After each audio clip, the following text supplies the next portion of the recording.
Retour en Belgique avec la visite de la cressonnière de Pinchard. C'est une ancienne exploitation qui date de près d'un siècle, abandonnée au début des années 80.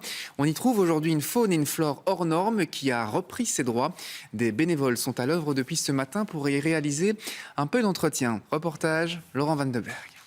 Dans la vallée du Pinchard, une ancienne exploitation de cressons. Clin d'œil au passé, la plante potagère se trouve toujours ci et là. Un milieu humide où se développe rapidement la flore. Laissée à l'abandon, celle-ci peut devenir incontrôlable. Pour la biodiversité, l'homme doit agir.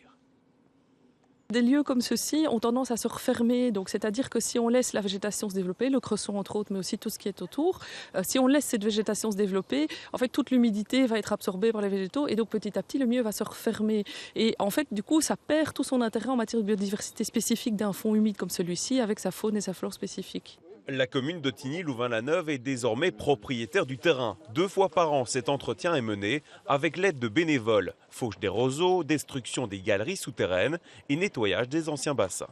On recure les bassins parce qu'ils ont tendance à s'envaser, ça c'est une chose. Donc l'envasement irait vers un atterrissement, donc plus de végétation et moins d'eau libre.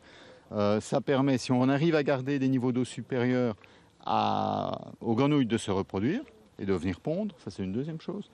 Et là, on maintient en même temps le cresson, si vous voulez.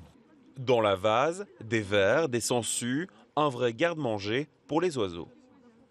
Les animaux sont revenus coloniser l'endroit.